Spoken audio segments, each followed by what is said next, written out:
everyone, welcome back to episode 4 of the podcast. On today's episode, we're doing something a little bit different. So I'm going to ask Mark some kind of common words that get thrown around in the finance world, and he's going to break down what they actually mean.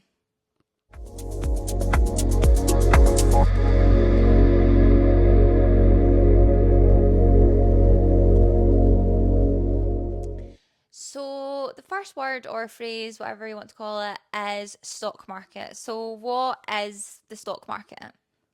Okay, so there's loads of different stock markets. So there's a stock market in the UK, stock market in the US is the most famous, but most countries have their own stock market, and it's basically where shares of a company trade. So if you wanted to buy Tesla stock, you would buy it off the US stock market, and there's different markets depending on the type of company. So what actually is it again? Sorry. So it's basically the place where you can buy stocks of a public company. Okay.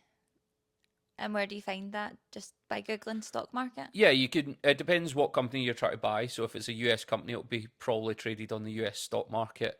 But you could buy stocks on eToro, Trading 212, Robinhood, places like that. And what is stock exchange? Basically the same thing. It's just a different word for it. So in the olden days, people would literally trade bits of paper of public companies. So it was an exchange for money. And it's a marketplace. So that's literally all it is. Now it's obviously digital, but back in the day, people used to literally trade bits of paper per Really? stock. Yeah, That's pretty funny. Didn't care about the trees back then. don't care about trees. Yeah, you should watch Wolf of Wall Street. Um, stock shares. Stock share, so that's what you would buy off the stock market. So a share in a company just represents a percentage of that company. So not every share is 1% of the company, but just imagine it is. If you wanted to buy 10% of a company, you'd go and buy 10 shares if the company was 100 shares. Most companies aren't. They're thousands, even millions of shares, and you buy a percentage of that company. Okay. And when you put your money in, doesn't matter how much money it is, it's just a share that you get. Yeah, so if you bought $10,000 worth of Tesla, let's use that as an example, you would own a specific percentage of the Tesla company. Some entitle you to different things. So you might be entitled to a dividend, which is like a monthly payment. You might be entitled to a vote. You might be entitled to having a certain say in company decisions. Or you might just be buying a share that gets you future price appreciation of the company. And there's there like a wee blurb that tells you what you're buying when you click on it? Yeah, I think every app will have like a description of what you're buying. But most people normally do research on a company or they have a specific reason why they want to buy that company before they go to that app, if that Like makes sense. like what? Like, for example, we had the SpaceX IPO a few weeks ago. So a What's lot of that? people, IPO. Both SpaceX and IPO. So SpaceX is obviously Elon Musk's latest company. They own Starlink, the satellites, and obviously all the rockets that he's launching into space.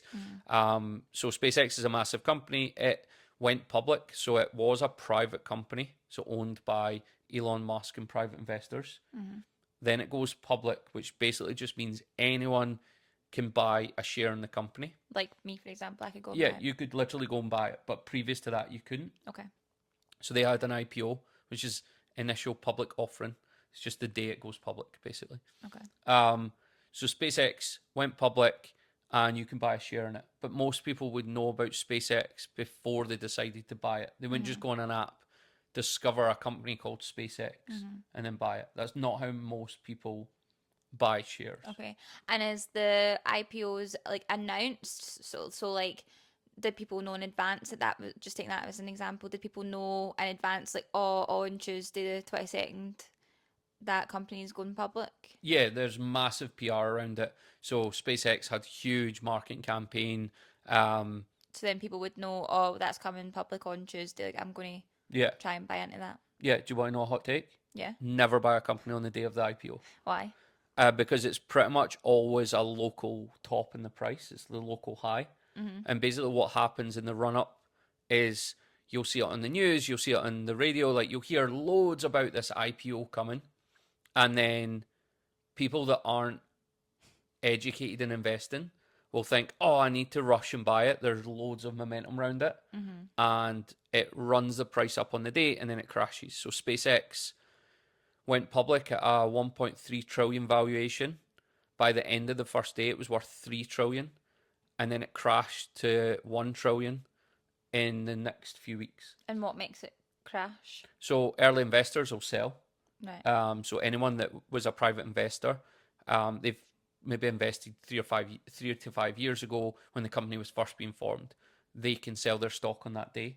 Okay. And obviously, if you bought a company 3 years ago, they maybe bought it, 50% cheaper than the IPO price. So they're basically getting like a quick money. So they're basically exiting the position that they've held on to for years. You always know it's a bit of a scam. So with SpaceX in particular, most people that have a pension or an investment account will have got sent an email saying, do you want to allocate money to this? And that's how you know it's going to be massively oversubscribed and then crash. Okay. Scam. Throwing the word scams out there. I don't know how I feel about that. So I think the next two can kind of be almost combined. So like we kind of spoke about it on the first episode, but like a bull run and a bear market. Yeah, so in traditional stocks, when the price is going up, that's a bull run. When prices are going down, it's a bear market. Normally, 20% is the kind of key indicator. So if a stock price goes up more than 20% over a short period, it's considered to be in a bull run. If it's going down 20% over a short period, it's considered to be in a bear market. Cool. Where did they get the names from? Is it because bulls run fast? Apparently, it's because bulls charge and put their horns up, Right. and bears claw down. Ah. Apparently. Wow. Yeah. I Very don't know if that's interesting. true, but that's what I've heard. So I'm going with it. It sounds pretty good. Yeah. No one can give me any other reason. So If MD's ever going to repeat that, don't say Mark told you that is true. yeah. Well, if MD's got a better theory, I'm all ears because I've never Yeah. discovered To be any. fair, can see it. Okay, next one, ISA. So you mean ISA? ISA, sorry. This is why we're doing this podcast. Ridiculous. Ridiculous. Yeah, I mean ISA. And now you know we don't edit this because that should have got cut out. Anyone with a brain would have cut that out. It's not getting cut. So an ISA is a tax-free investment account. So anyone in the UK can invest, and I think it's up to 20k, but the limits change all the time. And you basically invest up to that amount, and any profits on it you won't pay tax on. All right, okay. Whereas most investments are subject to capital gains tax.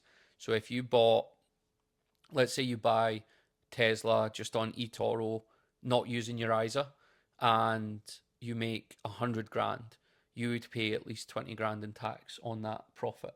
Right. And is there different types of ISAs? Because the only one I've really heard of is like the Help to Buy ISA. So you get different ones. Okay. So you get the most common one, I think, is the stocks and shares ISA. You do get a Help to Buy one, but I think a Help to Buy one, I don't know too much about it, but I'm pretty sure a Help to Buy basically contributes, it invests it on your behalf, and the idea is that you only withdraw it when you're going to pay a deposit. Yeah. Okay. But it's all to do with tax incentives. Okay. Interest rate. So, well, interest rates could mean anything, but interest rates predominantly are the rate you pay on like a mortgage or credit card or something like that, or even like a car finance set by the Bank of England. They move them up, they move them down. We kind of covered it in inflation. So if they move it down, that's normally because inflation's going down. So they want to encourage spending.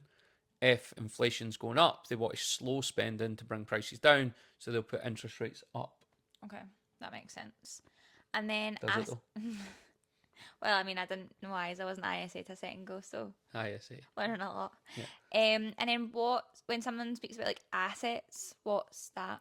Yeah, so an asset's just something that it's grown in value. So an asset could be your house, it could be a stock that you hold, it could be basically any kind of investment product that isn't a liability. So a liability is something like a car. A car is a liability because you pay for it, but it's going to depreciate in value. An asset is something that's going to appreciate in value, or at least hold its value. So like gold or silver are great assets because they pretty much hold their value, if not increase. House is a great asset because, like we've discussed on inflation, it pretty much rises in value most years and very rarely loses significant value. A liability is something that's going to cost you money to maintain it. So, yeah, car is a great example of a massive liability for people, and most people don't see it that way. Okay. Why do you think they don't see it that way? Because it's productive, it helps them. They probably couldn't live without it, so they don't really think about how much it's costing and how much it's a drag on them. A dragon. Well, it is. It costs Bit you dramatic. your finance fee. It costs your maintenance. It depreciates heavily in value. So a car is quite a big liability, Okay. but most people can live without it, so it doesn't really matter. Yeah. And then I definitely know I'm saying this one right. Okay. ROI. ROI, so return on investment. So that's basically just your profit. So if you put 100 grand in and you make 20 grand profit, you've got 20% ROI, return on investment. Okay. Liquidity. Liquidity. So a bit more complicated, I'd say. Probably not massively relevant to 90% of people, but liquidity is how much depth there is in the market. So when you go to buy something, if there's a lot of liquidity, you'll get the price you see on the screen. If there's not a lot of liquidity, there will be slippage, it's called. So it's a bit more advanced. So it basically just means who's on the other end selling those shares. Can you give us like a real world example? That's quite tough actually. But basically, if say there's a new toy in the shops and there's only 100, you could say there's not a lot of liquidity. So when somebody goes to buy, if there's literally only 100, that shop can keep moving the price higher and higher because it's not very liquid. It's not very easy to get your hands on. Okay. If there was 1,000,000, then the shop's not going to move the price because they need to sell the 1,000,000. So a queue of people is not going to do them any harm. So basically, liquidity, the less liquidity, the more the price is going to move every time there's a buy and sell. Okay. Does that answer that? Yeah, I think It's probably less relevant. It's more relevant in crypto than like traditional investments. But worth knowing. yeah. And then net worth. Net worth. Net worth. Yeah, 2 words. So your net worth's just what you're worth in terms of cash, assets, minus liabilities. Basically, your overall financial health, I would say, or position.